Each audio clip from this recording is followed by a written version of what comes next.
Nuestra segunda conferencia del día en este congreso sobre razonamiento probatorio en Iberoamérica. Muchas gracias a las personas que nos siguen en las redes sociales por permanecer con nosotros. Esperamos que lo estén disfrutando y que estén obteniendo muchos aportes de nuestras interesantísimas ponencias. A continuación tendremos la participación de la profesora Daniela Becerra, quien nos hablará sobre consideraciones para la construcción de estándares de prueba en libre competencia, principalmente en la experiencia chilena. La profesora Becerra es también egresada del Máster en Razonamiento Probatorio de la Universidad de Girona y actualmente abogada de la Fiscalía Nacional Económica de Chile. Profesora, por favor. Muchas gracias. Bueno, en primer lugar me gustaría agradecer la invitación a los organizadores, tanto a la Escuela de Formación del Poder Judicial Federal, al doctor Arturo Bárcena y especialmente a los profesores Ferrer y a Carmen Vázquez por la invitación. Yo les voy a contar, igual que lo hicieron ayer mis compañeros, sobre mi trabajo final del máster en razonamiento probatorio de la Universidad de Girona, que habla sobre estándares de prueba y en particular sobre algunas consideraciones que deberíamos tener presente a la hora de la construcción de estos estándares en materia de libre competencia. Bueno, partir diciéndoles que este trabajo surge de una necesidad práctica, experimentada por mí como operadora del sistema de libre competencia en Chile. Yo soy, como decían en la presentación, abogada de la Fiscalía Nacional Económica y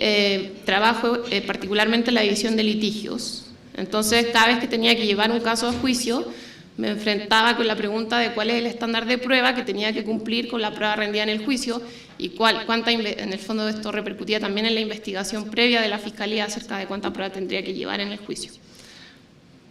Ahí me encontré con que no hay regla en el sistema chileno, en la ley chilena, acerca de cuál debería ser el estándar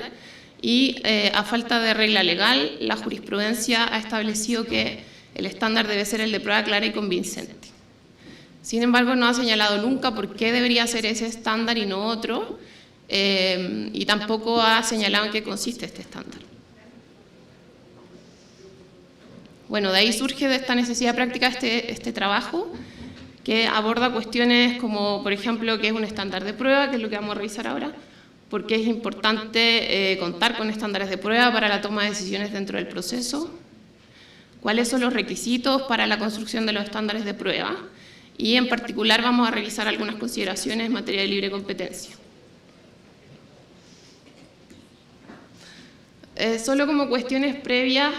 contarles que este trabajo asume una postura optimista en relación con la posibilidad de construir estándares de prueba. Esta postura optimista asume ciertos problemas que son inevitables en la construcción de los mismos, como la vaguedad inherente al lenguaje y el hecho de que al final será siempre el aplicador de la regla estándar quien tendrá que interpretarla para definir cuándo va a tener por prueba un hecho.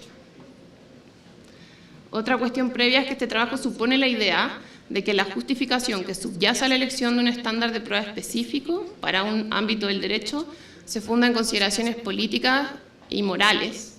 y por eso mismo la regla debería venir dada por el legislador para que fuera más democrática y no ser establecida por un tribunal, como es lo que pasa en el caso chileno. Bueno, y finalmente se sigue la teoría racionalista de la prueba, que tiene como pilares la averiguación de la verdad como objetivo institucional de la actividad probatoria en el proceso, la aceptación del concepto de verdad como correspondencia y el recurso a las metodologías propias de la epistemología general para la valoración de la prueba. Acá les cuento un poco cómo funciona el sistema en Chile. El sistema de libre competencia. En este sistema participan estas tres entidades. Está la Fiscalía Nacional Económica, que es donde trabajo yo y que es un órgano administrativo que investiga y acusa infracciones a la libre competencia. De estas acusaciones conoce el Tribunal de Defensa de la Libre Competencia, que es un órgano jurisdiccional, que es especial e independiente y que está compuesto por ministros que son abogados y por ministros que son economistas también. El tribunal falla estas causas que la Fiscalía somete a su conocimiento y eventualmente podría conocer de las decisiones del Tribunal de Defensa de la Libre Competencia la Corte Suprema, siempre que se estableciera, que se interpusiera un recurso de revisión, ¿ya? Si es que alguna de las partes lo solicitara. Entiendo que en México esto no funciona así, sino que tienen un organismo que es la Comisión Federal de Competencia Económica, que es la COFECE, que en el fondo desarrolla las funciones tanto de la Fiscalía en el caso chileno como del Tribunal, porque investiga, acusa y también sanciona las conductas anticompetitivas, no tiene separada la función. Bueno, les cuento brevemente cómo está regulado esto en Chile. En Chile, si es que pudiéramos distinguir los distintos momentos de la actividad probatoria, como lo hizo ayer Carmen en su ponencia respecto del primer momento de la actividad probatoria, podríamos decir que rige el principio de libertad de prueba. El principio de libertad de prueba es un principio de inclusión epistemológico que prescribe la admisión de toda prueba que aporte información relevante sobre los hechos que se van a juzgar en el caso, ¿ya? Respecto del segundo momento de la actividad probatoria, la ley chilena establece, el segundo momento es el momento de la valoración de la prueba, y ahí la ley chilena establece que deberíamos utilizar el sistema de sana crítica, ¿ya? La jurisprudencia chilena ha establecido que esto debería interpretarse como una amplia libertad para el tribunal, teniendo como límite solamente las máximas de la experiencia, las reglas de la lógica y los conocimientos científicamente afianzados. Y aquí se genera el problema respecto del tercer momento de la actividad probatoria, que es el que atañe a este trabajo, que es el momento destinado a adoptar ya la decisión sobre cuándo puede tenerse por probado un enunciado sobre los hechos, sobre cuál va a ser ese estándar que va a regir en este momento. La ley chilena no dice nada, no fija un estándar de prueba para adoptar esta decisión, y bueno, la verdad es que la pregunta tampoco puede ser respondida con referencia al sistema de valoración, por lo tanto tenemos ahí un problema, una laguna, porque no tenemos cómo determinar cuál va a ser ese estándar.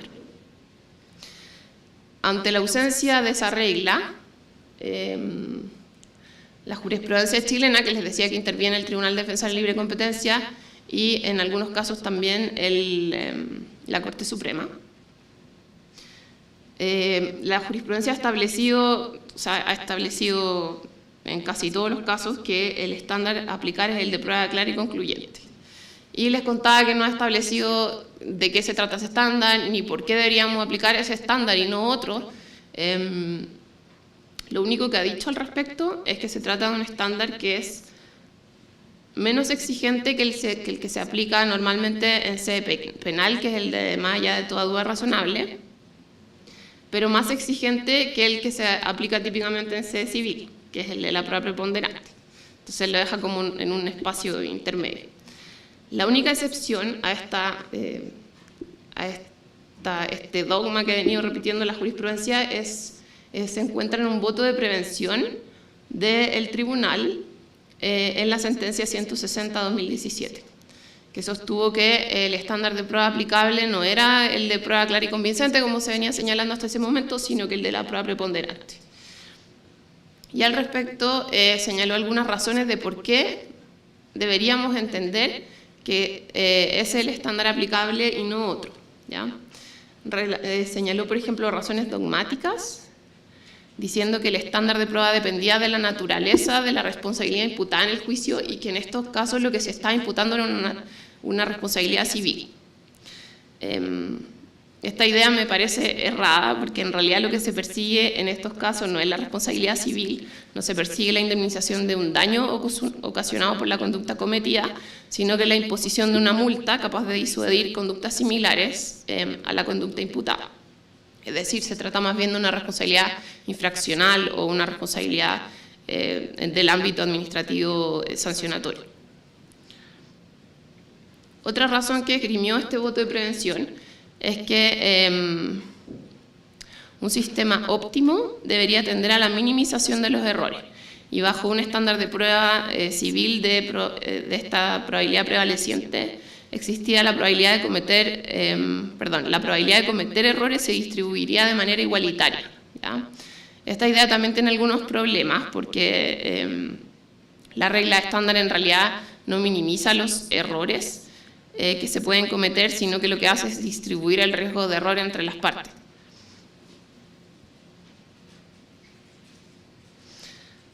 Por otro lado, tampoco resulta cierto que el estándar de prueba de la prueba prevaleciente distribuya de manera igualitaria el riesgo de error, porque vamos a ver más adelante que hay otras reglas distintas de la regla estándar que también influyen en esta distribución. Bueno, eso que les contaba era la respuesta de la jurisprudencia, y la doctrina también ha señalado, ha secundado en el fondo la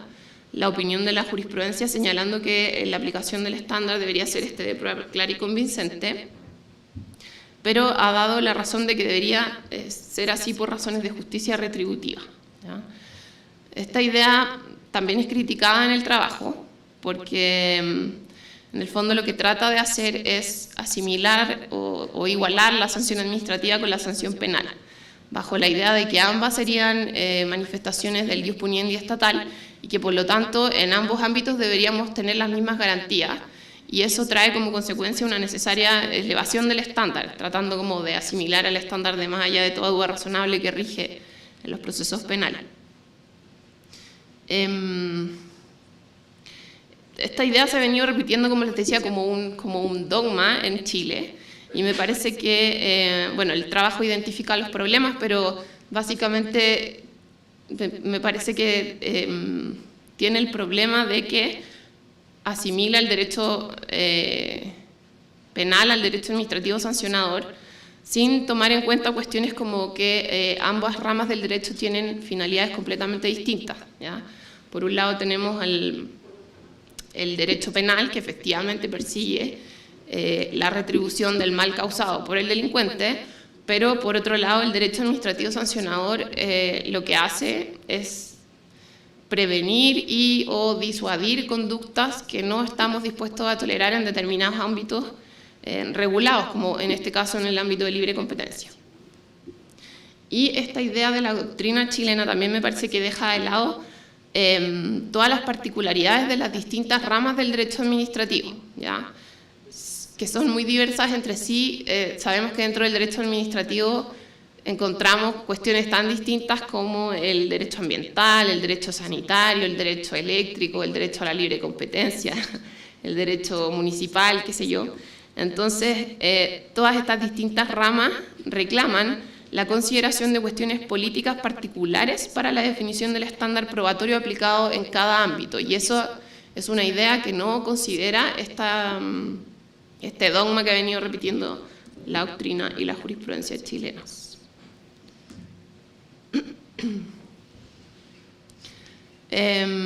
Si miramos al derecho comparado, la verdad es que esta idea no es muy aceptada. En realidad existe una tendencia a optar por estándares de prueba menos exigentes que el de prueba clara y convincente en sede de libre competencia, y acá les puse los casos de Estados Unidos y de la Unión Europea. En Estados Unidos se utiliza la regla de la prueba preponderante, y la Corte Suprema ha especificado que para los casos de colusión ese estándar se traduce específicamente en la necesidad de contar con indicios que excluyan la posibilidad de actuación independiente, ya es decir, no concertada, de los agentes económicos. Y por su parte, la Unión Europea ha establecido que la regla va cambiando de acuerdo a ciertos criterios, como por ejemplo la severidad de la multa impuesta y la necesidad de no neutralizar el efecto disuasorio de los ilícitos anticompetitivos. Y también ha especificado este estándar en materia de colusión. Ya la Comisión Europea distingue en los casos de colusión particularmente si es que existe prueba directa o no del ilícito, y cuando existe prueba directa señala que el estándar no nos obliga, digamos, a examinar si las empresas involucradas tienen otra justificación para haber tomado parte de este acuerdo colusorio,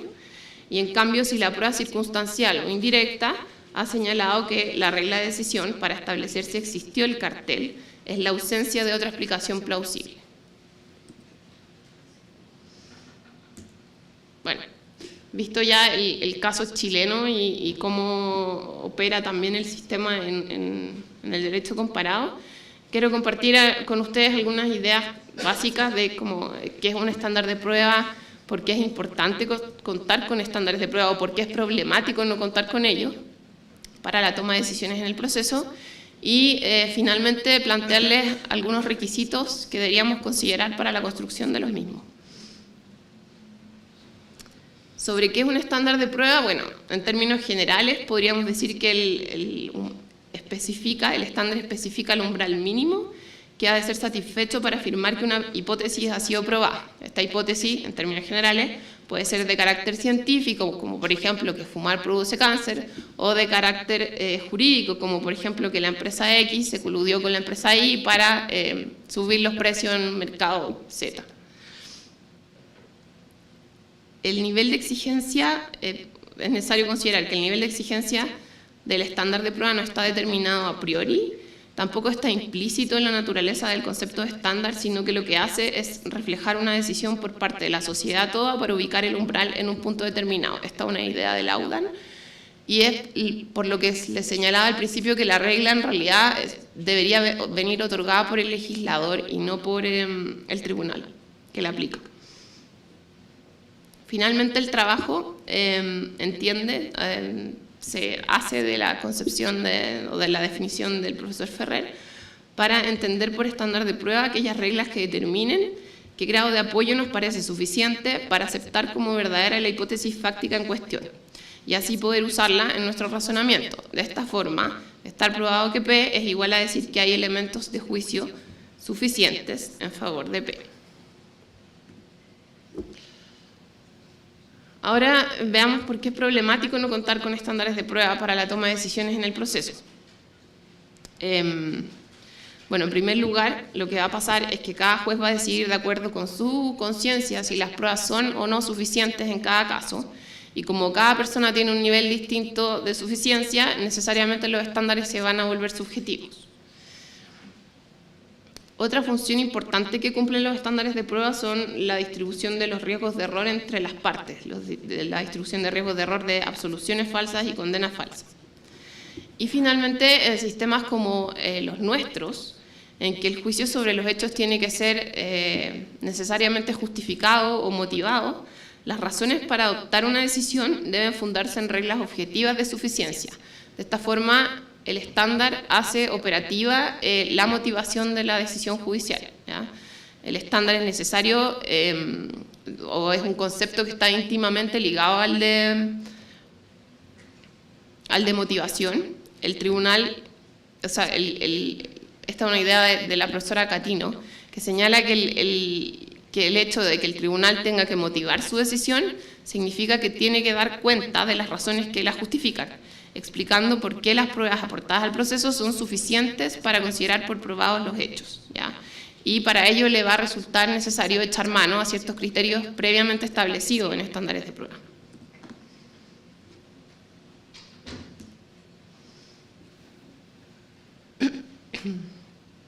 Vamos a ver ahora algunas críticas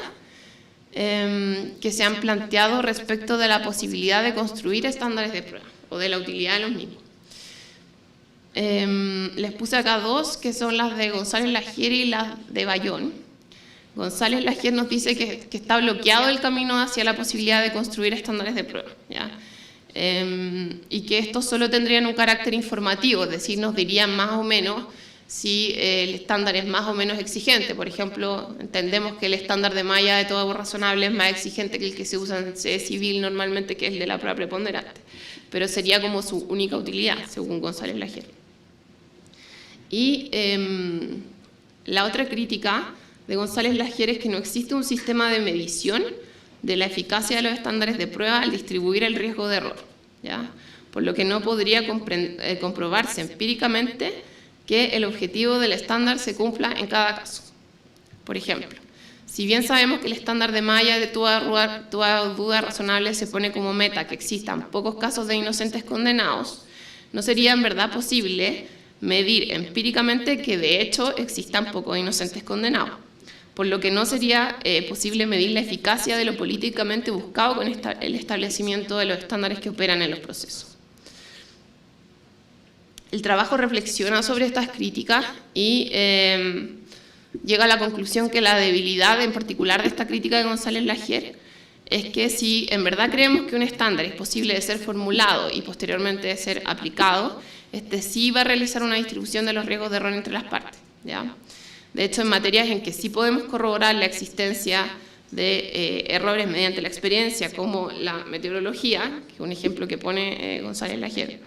estándares más laxos o más estrictos van a generar necesariamente un tipo de error, ¿ya? Como por ejemplo, llevar a cabo un picnic en un día lluvioso o suspenderlo en un día de sol. Sabemos entonces que los estándares sí distribuyen el riesgo de error, y González Lajer nos da buenas razones para estimar que esto no pudiera predicarse también respecto del derecho, ¿ya? Y tenemos por otro lado la crítica de Bayón, que parece un poco más insalvable, porque no se refiere ya al problema de medición de la eficacia de los estándares, sino que a la posibilidad misma de poder aplicar correctamente un estándar en el proceso, ¿ya? Bayón plantea que no existe un mecanismo intersubjetivamente controlable para determinar si el juez utilizó el estándar o no en un caso determinado, por lo que nunca podríamos llegar a tener datos sobre el error. Bueno, dadas estas críticas, el trabajo se pregunta si en verdad es posible o útil formular estándares de prueba. Y llega a la conclusión de que si bien no es posible una objetivación absoluta que despeje cualquier tipo de vaguedad de la regla de estándar, sí es posible disipar en gran manera la subjetividad de los mismos, ¿ya? Para ello tendríamos que seguir algunos requisitos que vamos a ver a continuación de claridad y precisión de la regla, y esto nos va a permitir avanzar en el control intersubjetivo, ya que el juez tendrá que justificar su decisión ciñéndose a esos criterios que le hemos otorgado previamente, ¿ya? Y si bien es cierto, no vamos a poder nunca dar garantía absoluta de que de la utilización del estándar resulte exactamente la distribución del riesgo de error correcta, esta sí va a poder ser controlada argumentativamente mediante la revisión de la motivación de la decisión.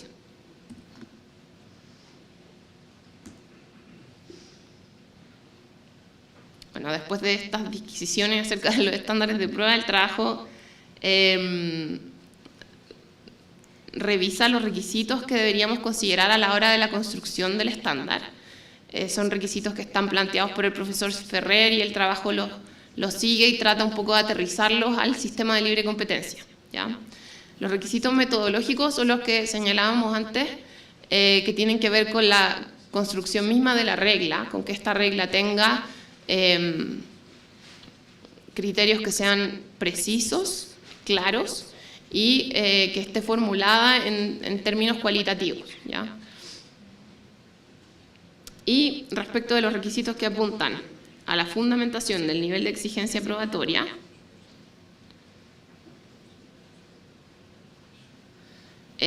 ahí tenemos que considerar 4 cuestiones distintas.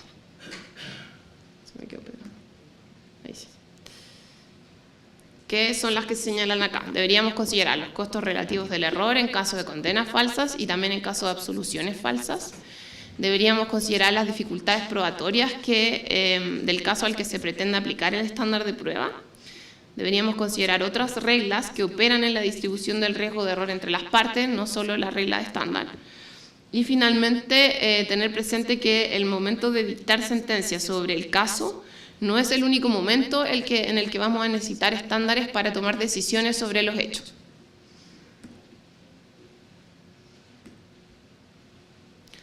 Sobre el costo relativo del error en caso de absoluciones falsas y sus efectos, lo que deberíamos considerar es que a medida que se eleve el nivel de exigencia del estándar de prueba, va a aumentar también el riesgo de culpables absueltos, ¿ya? Y esto puede disminuir la capacidad disuasoria del derecho, es decir, la capacidad del Estado de perseguir conductas que no estamos dispuestos a tolerar o de proteger bienes jurídicos que nos interesan. En el caso de tener también más culpables absueltos o tener un estándar que tenga alguna preferencia por este tipo de error, lo que va a pasar es que esas personas van a seguir operando en el mercado en que se desarrolle la conducta contraria a la libre competencia, y además que estas infracciones se van a prolongar en el tiempo, ¿ya? Además, particularmente en sede de libre competencia, lo que deberíamos considerar es que las conductas anticompetitivas producen distintos tipos de efectos indeseables dependiendo de cuál sea la conducta de que se trate, ¿ya? Y tenemos, por ejemplo, en el caso de la competencia desleal, que es una conducta a través de la cual un agente pretende alcanzar, incrementar o mantener una posición dominante en el mercado por medios ilegítimos, como por ejemplo la publicidad engañosa o la difusión de información falsa sobre productos a los consumidores. El efecto indeseable que vamos a enfrentar en esos casos es el daño que la empresa infractora genera a las otras empresas que intentan participar en ese mismo mercado, ¿ya? Es en el caso, por ejemplo, de la competencia desleal, pero tenemos también el caso de la colusión, en el que los efectos indeseables parecen un poco más graves, porque en los casos de colusión lo que ocurre es que los distintos agentes de un mismo mercado se ponen de acuerdo para eliminar artificialmente la competencia y subir los precios del mercado, provocando el efecto indeseable de reducir el bienestar de los consumidores, que van a terminar pagando más por los bienes que quieren adquirir en comparación a lo que pagarían en un escenario de competencia, ¿ya? En que los agentes del mercado no estuvieran de acuerdo en subir artificialmente los precios.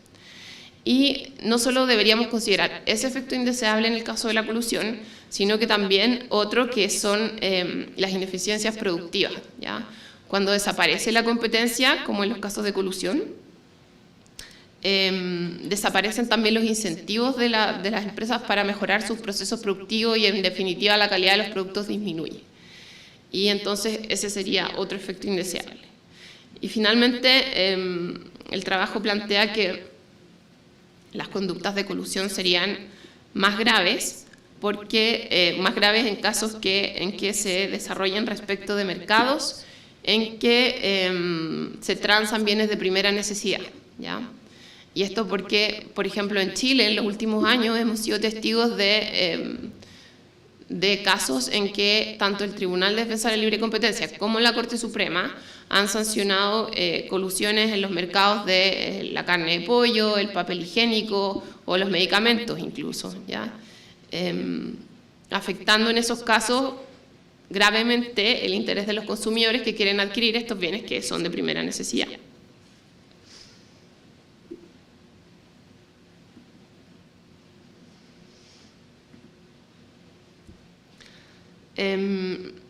Tenemos que considerar también el costo relativo del error en el caso de las condenas falsas. Es decir, una regla que pudiera tener alguna preferencia por los inocentes condenados. Tenemos que considerar acá la importancia de los bienes jurídicos que se verán afectados por la competencia, o sea, por la sanción contemplada en cada caso, y cuál va a ser el grado o la intensidad con la que vamos a afectar esos bienes jurídicos, ¿ya? Y aquí el trabajo llega a la conclusión de que, a diferencia del sistema penal, por ejemplo, en el que se contemplan sanciones que afectan derechos como la libertad de las personas, en el caso de la libre competencia eso nunca va a ocurrir, y en cambio lo que vamos a tener típicamente son sanciones de multa, que pueden llegar a ser bien elevadas en el caso chileno. Y entonces lo que más se va a ver afectado va a ser el patrimonio de las empresas, ¿ya? Y ese patrimonio no solo se va a ver afectado por la multa, sino que también podría verse afectado por ejemplo, el desprestigio o el reproche social que podría generar una sanción del Tribunal de Defensa de la Libre Competencia a su respecto, que podría agravar económicamente la situación de la empresa de manera adicional a la multa, ¿ya?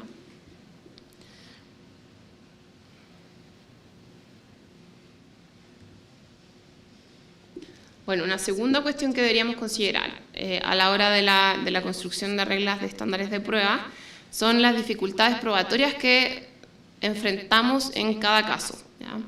El profesor Ferrer plantea que las dificultades probatorias operan como una razón para disminuir el nivel de exigencia del estándar de prueba, evitando así la impunidad y que el tipo devenga en inútil por inaplicable finalmente. Y la verdad es que en sede de libre competencia esto resulta particularmente relevante en casos de colusión, porque la colusión se ha definido como una práctica esencialmente clandestina, ¿ya? Como les decía, en los casos de colusión todos los agentes del mercado, de un mismo mercado, se ponen de acuerdo para eliminar artificialmente la competencia y subir los precios. Y entonces, como es un acuerdo de todos los participantes del mercado, en general nadie se entera de este tipo de acuerdos. Ya es muy difícil romper este círculo de silencio que tienen los participantes de los carteles. Por esto mismo, la acción de los carteles puede pasar inadvertida por mucho tiempo, años incluso, sin que ni las autoridades de defensa de la libre competencia ni las víctimas lo detecten, ¿ya? Este no es el caso de otras prácticas anticompetitivas como la que veíamos anteriormente de la competencia desleal, en que en realidad existen otras empresas afectadas y esas empresas afectadas suelen dar la señal de alarma a la autoridad. Bueno, generalmente los miembros de un cartel, además, son empresas sofisticadas que pueden anticipar la acción fiscalizadora de la autoridad y las eventuales sanciones y van a tratar, en el fondo, de eludir o de no dejar evidencia del acuerdo, ¿ya? Del acuerdo del cartel. Por ejemplo, antes, hace algunos años, en la Fiscalía veíamos pruebas muy directas de las colusiones, como correos electrónicos de los gerentes de empresas de un mismo mercado en que se ponían de acuerdo en cuál era el precio que iban a cobrar por determinados productos. Ya se mandaban, no sé, planillas Excel, por ejemplo, por correo electrónico. Esta situación ha ido cambiando y las empresas han ido sofisticando sus formas de ponerse de acuerdo y entonces ya no tenemos prueba tan evidente como esta y esto ha hecho que aumenten las dificultades probatorias, ¿ya? Todo esto que les señalo sobre las dificultades probatorias de la colusión, el trabajo llega a la conclusión de que serían buenas razones para considerar disminuir la exigencia probatoria del estándar en casos de colusión, porque mientras más estricto sea el estándar tratándose de este tipo de conducta, más veces concluiremos que los acusados son inocentes cuando en realidad son culpables, y ya vimos que los efectos indeseables de este tipo de conducta en particular son bien graves, como la afectación del interés de la sociedad en general, de los consumidores y también las ineficiencias productivas. Sobre esto es importante destacar que la aplicación de estándares diferenciados dentro de una misma rama del derecho no es una cuestión que debería parecer o no debería generar problemas, no debería ser problemática, puesto que solo expresaría la decisión política de valorar de manera diversa los costos sociales involucrados en las distintas prácticas, ¿ya? Esta es una idea que ha sido sostenida por el profesor Ferrer y en Chile también por el profesor Letelier en el caso del derecho administrativo sancionador, que ha señalado que en general a él le parece que el estándar aplicable debería ser el de la prueba preponderante, pero que hay ciertos casos en que existiría cierta estigmatización de la persona, como por ejemplo en los casos de deportación o de internación psiquiátrica, en el que se justificaría elevar un poco el estándar, ¿ya?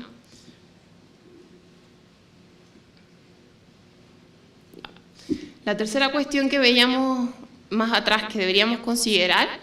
es que hay no solamente la regla del estándar de prueba opera en la distribución del riesgo del error entre las partes, sino que también otro tipo de reglas como la regla de la carga de la prueba, ¿ya? Por ejemplo, en sede de libre competencia, quien corre con el riesgo de que exista falta de prueba en un caso, es decir, que ninguna de las partes consiga corroborar sus respectivas hipótesis fácticas, va a ser siempre la parte acusadora, es decir, la Fiscalía Nacional Económica, y eso lo que va a hacer es un poco inclinar la balanza en favor de la otra parte, que serían los eventuales responsables de las conductas. Y la cuarta cuestión que veíamos antes que deberíamos considerar a la hora de la construcción de las reglas de estándares de prueba es que el momento de dictar la sentencia definitiva, ¿cierto?, de absolución o condena en un caso, no es el único caso en que vamos a necesitar estándares de prueba para la toma de decisiones sobre los hechos. En el caso, por ejemplo, en el caso chileno del Tribunal de Defensa de la Libre Competencia, durante toda la tramitación del procedimiento y de manera previa a la dictación de la sentencia definitiva, tiene que tomar un montón de decisiones para las cuales tampoco tiene estándares sobre los cuales definir o justificar estas decisiones, ¿ya? Por ejemplo, la Fiscalía puede solicitarle medidas cautelares o incluso medidas intrusivas en casos de colusión respecto de las personas, las empresas que forman parte del cartel. Y lo que plantea el trabajo es que el grado de exigencia probatoria de estos distintos estándares para las distintas fases del procedimiento debería ir siguiendo una línea ascendente, ¿ya? Porque de no ser así, las decisiones intermedias que se vayan tomando durante el proceso van a constituir un adelantamiento de la decisión final. Y el trabajo también plantea que esta lógica de tener estándares previos a la toma de decisión final debería aplicarse también a la Fiscalía Nacional Económica, que es el organismo que, como les explicaba al principio, investiga y acusa este tipo de conductas, porque este organismo sigue todo un procedimiento administrativo que también requiere de la toma de decisiones previas importantes durante el procedimiento administrativo, y la verdad es que la Fiscalía no tiene ningún estándar para tomar este tipo de decisiones. Entonces, al final, lo que ocurre es que quedan un poco al arbitrio del Fiscal Nacional Económico, que es la persona que dirige la institución. Entonces, el trabajo plantea que el fiscal debería contar con estándares mínimos, por ejemplo, para decidir cuándo va a iniciar una investigación, en el caso de una denuncia, por ejemplo, o de una delación compensada, en el caso de una colusión, que una persona vaya y se delate voluntariamente con el objeto de obtener una rebaja de la multa o una exención en la multa. Debería contar también con estándares para determinar cuándo se justifica solicitar al Tribunal de Defensa de la Libre Competencia una medida cautelar o una medida intrusiva respecto de empresas que forman parte de un cartel, ¿ya? Y bueno, finalmente la Fiscalía debería contar también con estándares sobre cuándo va a llevar a puerto una investigación, es decir, cuándo va a presentar el requerimiento o la demanda ante el Tribunal de Defensa de la Libre Competencia y cuándo, en cambio, va a decidir el archivo de la causa porque le parece que en realidad no amerita llevarla a juicio.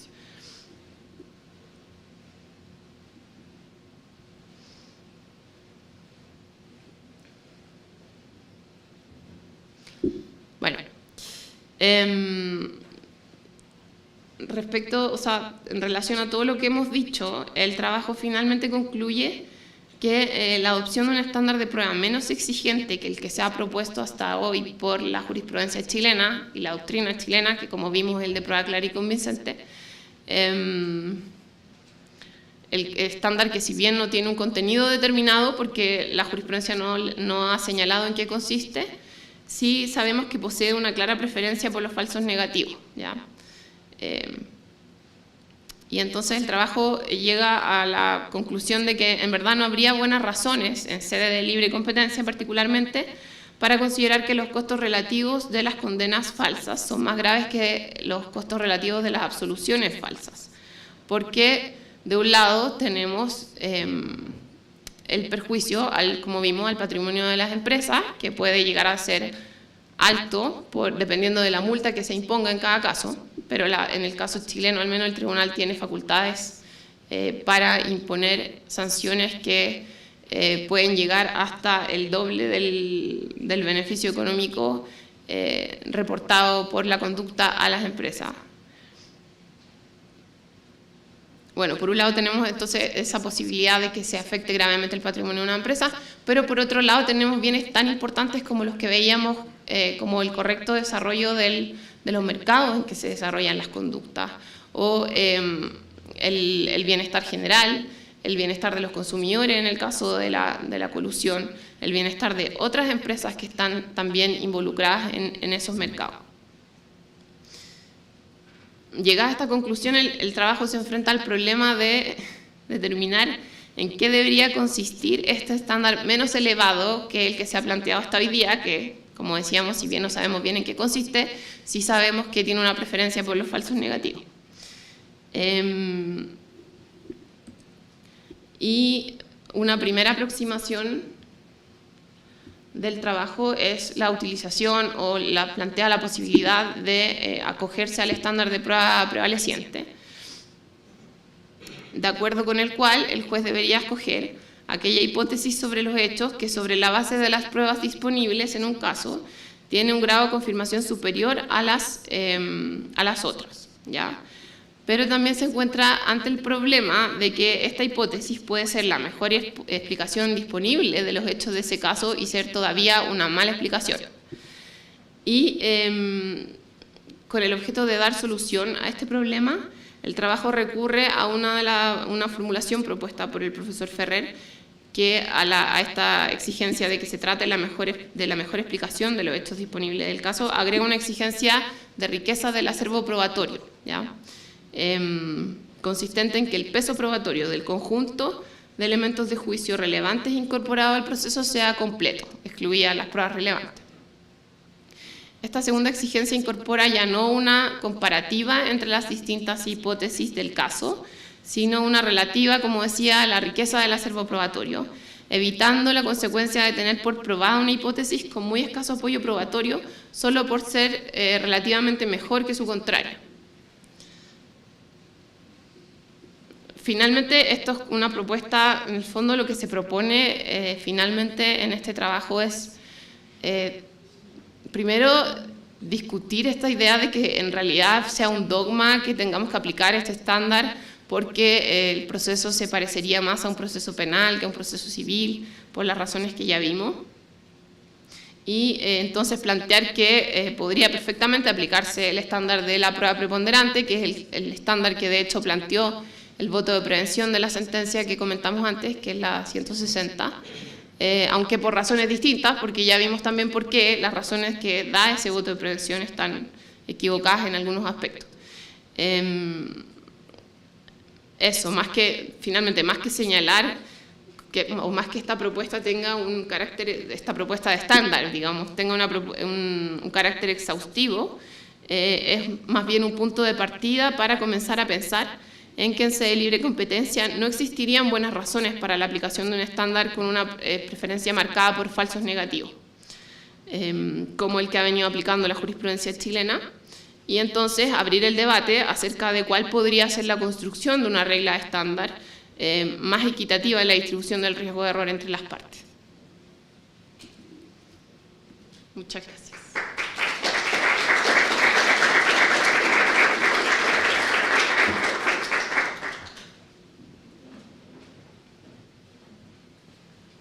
Muchas gracias, profesora, por la exposición. Ahora abriremos un espacio para preguntas y respuestas del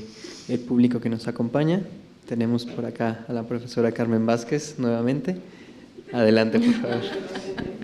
Sí, ya me siento preguntona, pero son temas que evidentemente me interesan mucho. Muchas gracias, Daniela, por la exposición, muy interesante. Soy amplísima desconocedora de la materia de la libre competencia y ha sido muy fácil seguir tu exposición por toda la información que has brindado. Yo tengo dos cuestiones. Primero, una pregunta de aclaración, porque hubo un momento en la exposición en la que entendí que tú propones o te parece bien la propuesta de tener estándares probatorios distintos para la libre competencia, pero al final parece que te inclinas solo por uno. Entonces,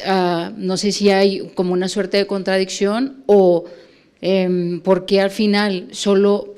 piensas en uno si inicialmente habías pensado en diversos. A mí me parece muy interesante esa propuesta y me parecen muy claros que los casos planteados o las diferencias permitiría pensar en estándares de prueba diferentes. Segunda cuestión, otra igual de aclaración. Tú decías que para salir de este dilema que la mejor explicación podría seguir siendo una mala explicación porque el conjunto de pruebas es muy pobre. Acudías a la idea de Jordi sobre la completitud del conjunto de pruebas, que me parece una muy buena idea, solo que Jordi introduce un matiz que me parece importante introducir entre tendencialmente completo y completo, un conjunto de pruebas que busque o que tenga pues esa particularidad de ser tendencialmente completo, no necesariamente es completo. Y creo que en algunos casos, también por dificultades probatorias u otras cuestiones, incluso procesales, no podríamos tener un conjunto de pruebas completo, pero sí tendencialmente completo. Entonces, quería ver si estás de acuerdo con esto, si añadirías ese matiz o si crees que es necesario introducir en la propuesta de estándares de prueba la exigencia de un conjunto de pruebas completo. Y la tercera ya es una curiosidad que no puedo dejarla de lado teniéndote enfrente, que no tiene que ver con estándares de prueba, sino con el primer momento que tú planteabas, ¿no? Siguiendo otra vez a Jordi Ferrer, sobre esa libertad probatoria para conformar la prueba. En Chile ha pasado en los tribunales ambientales un debate bien interesante en materia por la composición de los tribunales especializados. Tú decías, bueno, los tribunales de libre competencia también son mixtos, juristas y economistas. En materia ambiental se ha planteado que las pruebas periciales que muchas veces se ofrecen en esos casos son excluidas por los jueces especializados, diciendo no las necesitamos porque ya tenemos el conocimiento experto. Y quería saber, aprovechando tu presencia, si se había planteado algún debate así en los tribunales también de la libre competencia, en donde se ofrezcan pruebas periciales y los jueces economistas digan no se necesita ese tipo de prueba. Esto es solo una curiosidad. Muchas gracias nuevamente por la exposición. Voy a partir por la última. La verdad es que en materia de libre competencia no ha pasado eso. Si bien el tribunal está compuesto por ministros que son abogados y otros que son economistas, especialistas en la materia, el tribunal en general recibe muy bien los informes económicos que son presentados por las partes, ¿ya? Y lo que hace es, presentados estos informes, llamar a audiencias de expertos, que se llaman, y invitar o citar a los distintos informantes económicos para que expongan sus puntos en una audiencia en que los ministros, creo, aprovechan esa instancia para aclarar algunos puntos o hacer preguntas sobre cosas que a lo mejor no tienen tan claras, porque si bien son expertos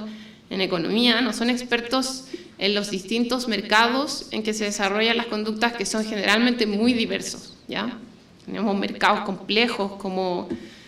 no sé, el transporte de las navieras o el de las farmacias o el de transporte de valores. O sea, cada mercado tiene ciertas particularidades que ellos no conocen y que creo que los informes de los expertos economistas les sirven para ir aclarando algunos puntos al respecto. Y con respecto a lo otro que decías, Carmen, sí, es cierto, el trabajo tiene esta cuestión de que plantea de que pareciera necesario establecer distintos estándares de prueba de avance de libre competencia, particularmente uno un poco menos exigente en materia de colusión. Pero al final propone uno solo, pero por eso les decía al final que el trabajo no tiene una intención de ser exhaustivo en la proposición de estándares, sino que abrir el debate y en el fondo abrir un poco la mente y decir como ya dejemos de lado este dogma que nos está diciendo que siempre tenemos que aplicar este otro estándar más exigente solamente porque nos pareceríamos a un sistema penal, que no es cierto. Y claro, ahí quizás podríamos incluir esta distinción que decías tú entre que a lo mejor podría ser que en los casos de colusión el conjunto de elementos probatorios fuera solo tendencialmente completo y no completo, porque ahí tenemos más dificultades sobre las pruebas que podemos obtener. Muchas gracias, profesora. ¿Tenemos más preguntas del público presente? Atrás, por favor. Hola, buenas tardes. Coincido en que es bastante difícil establecer cuál es el estándar idóneo en temas de competencia, ¿no? Tuve la oportunidad de estar en los colegiados, en la materia, en los tribunales colegiados, donde se lleva la impugnación de las resoluciones de la COFECE. Me parece que agregaría, a lo mejor, tal vez desde mi experiencia, en estos puntos a valorar para establecer qué estándar sería más óptimo, si tendríamos que ver la impugnación, el tipo de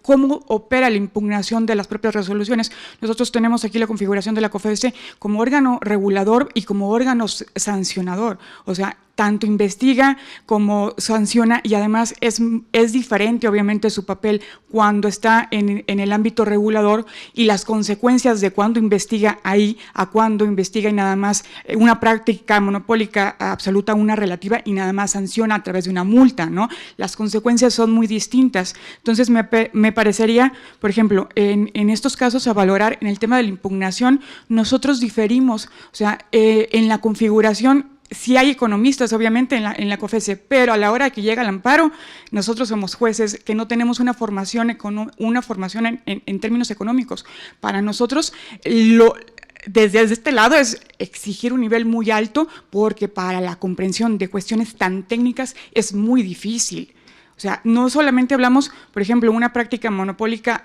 absoluta o relativa, el análisis en sí, la construcción es muy compleja porque es muy difícil por este aspecto sofisticado que usted mencionaba, es muy difícil encontrar una prueba directa para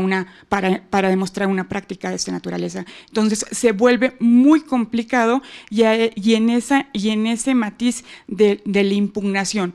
en vía amparo, pues lo más importante es traer la mayor cantidad de bagaje probatorio, pero un bagaje además de entendible, porque estamos en el desfase de economistas frente a juristas, ¿no? Y obviamente por la naturaleza misma del amparo. Entonces, recapitulando un poco esto, me parece que el sistema de analizar la forma en que eventualmente esa resolución, esa sanción se pueda impugnar, pues es importante, podría agregarlo. Y también otro tema que creo que podría abonar un poco es analizar el tipo de mercado y también la temporalidad de la práctica, ¿no? Porque hay prácticas que podrían desaparecer muy fácil, o hay mercados que son menos complejos que otros. O sea, no es lo mismo un mercado, no sé, un mercado muy chiquito, o por ejemplo, hablemos de una práctica que está muy localizada en una ciudad, a una práctica que es a nivel nacional, ¿no? O que puede ser incluso hasta internacional. Nosotros también tuvimos experiencia en el mercado de pollos, que tuvimos muchos asuntos de esos, y obviamente afecta directamente al consumidor, pero sí hablamos de que tienen matices muy distintos, ¿no? Y también, aparte de esto, a mí me crea, por la misma complejidad de la materia, mucho ruido, ¿no? Al final nosotros, como tenemos una sola autoridad, es a una sola autoridad, entonces le pides estándares de pruebas distintos. O sea, qué tan me choca, me crea conflicto, vaya, porque al final de cuentas la lógica pareciera, por ejemplo, del otro lado de las empresas, es decir, bueno, entonces ahora me vas a juzgar como órgano regulador mediante ciertos estándares, pero como órgano sancionador con otros. Ese tema creo, coincido totalmente de que es muy complejo, que es muy difícil inclinarte totalmente hacia una de las posturas porque se mezclan demasiados factores, ¿no? Pero bueno, mi aportación, o creo que coincido con usted en que es difícil determinar cuál es el idóneo, ¿no? Porque tendrías que analizar más elementos en la propia naturaleza de esta materia, ¿no? Muchas gracias. Lo que solamente agregaría es que en el caso de la Comisión Europea, por ejemplo, que también es un organismo que investiga y después decide las mismas causas que investiga previamente, ese libre competencia,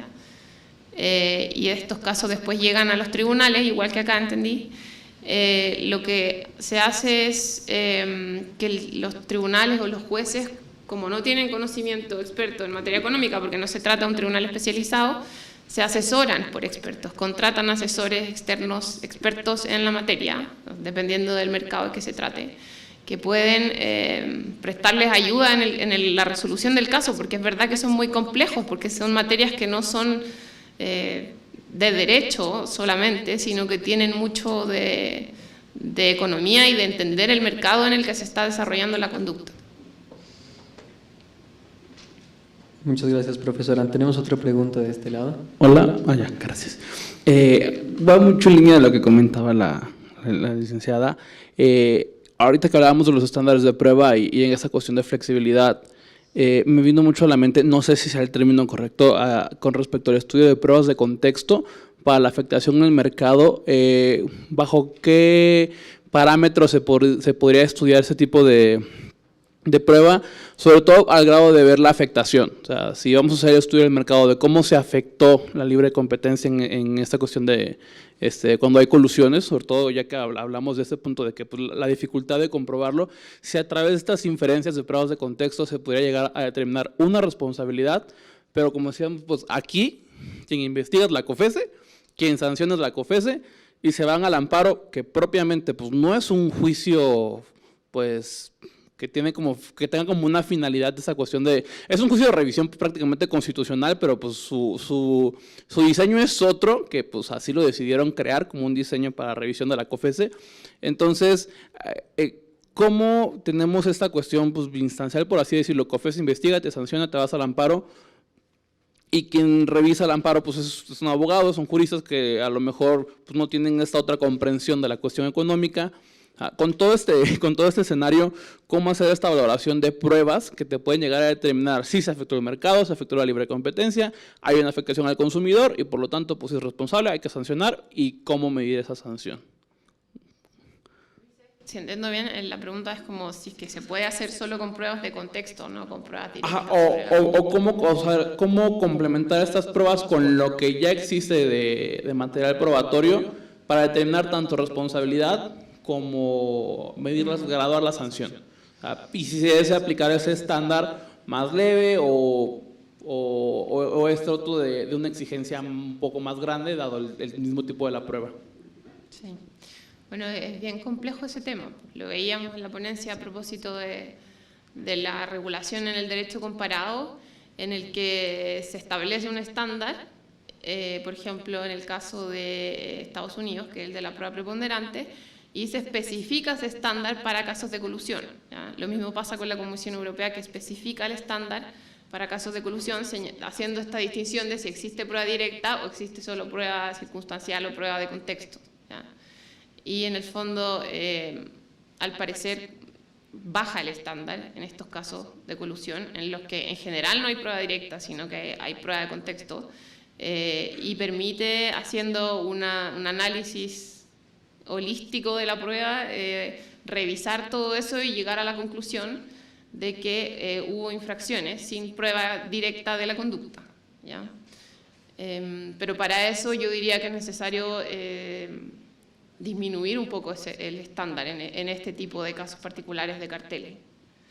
que es lo que no pasa en Chile, por ejemplo, y por eso quedan muchos carteles impunes, porque no tenemos siempre la prueba directa del acuerdo entre los agentes de los mercados. Gracias, profesora.